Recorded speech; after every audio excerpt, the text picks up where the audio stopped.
ABC News. Good morning, Sherry. Hi, guys. Good. How are you? We're good. You always have the best intros to me, yeah. I think she's joining us, maybe. Maybe, who knows? Well, it just shows you.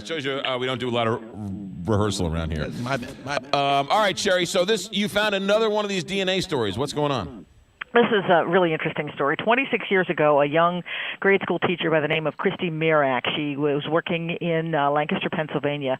She was actually wrapping Christmas presents for her grade school students when she was killed in her home, and police came the next day, found her that she had been murdered.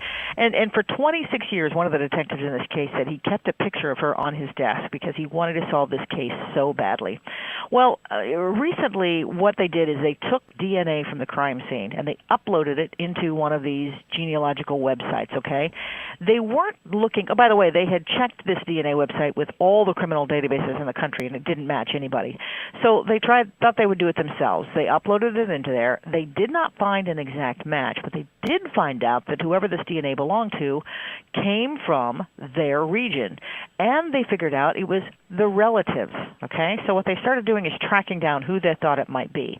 And they pointed it to one person by the name of Raymond Rowe, okay?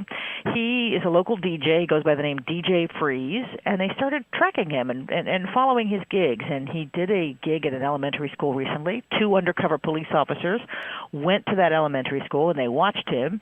He was chewing gum and he was drinking a bottle of water. And he threw both of those away. Those undercover cops went to the trash can. They got those 2 items. They took them back, put them back in the genealogical website. Put them in their website with what they had from the crime scene, and it matched. They say that they're so positive that this suspect is the one who did it that the chances he didn't do it are 1 in 25 octillion. So this is almost the exact same story of the guy a couple weeks ago in California, right? Very similar. It's very similar. See, it's not the actual suspect who is putting, dabbing their cheek and putting their stuff in one of these genealogical websites. What it is, maybe a second cousin or a relative or something like that. And then the police go, okay, this person is close to this crime scene. This relatives are close to this area. Maybe we can start narrowing it down. And police officers and police departments are using these websites a lot more for a couple of reasons.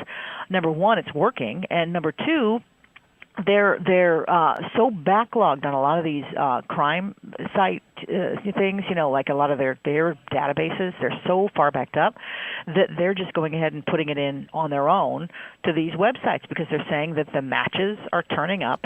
There are a lot of privacy issues around all this that people are going to be raising, but the police say, look, we're doing it. Yeah, no, that was my next question about the privacy concerns, considering the Supreme Court had that ruling earlier. But if the police aren't getting any special access to this DNA website, right? They're just, if it's open sourcing, then I don't know how much of a privacy concern there is. Well, they actually had it set on private. They weren't looking for one exact person. They were looking for, who this person's relatives might be. And it wasn't until they got that water bottle and that gum, and if you've ever watched CSI, you know that if somebody throws something away, that's right. Fair game. You don't need a warrant or anything. It's discarded evidence. It's discarded material. So they took that, and that is what they used. It does raise privacy issues. The head of the genealogical website that this case in particular was used was saying that, we have to make up our own decisions about privacy matters, but he says, he himself has loaded his information in there because he knows he didn't commit any crimes. So maybe you are saying, I'm not going to put my DNA website in there because I've, right. did something bad years ago, but maybe your second cousin is or right. third cousin is. So that's where the privacy question comes in. Sherry Presson, good story. ABC News correspondent. Sherry, have a good day. Thanks. Take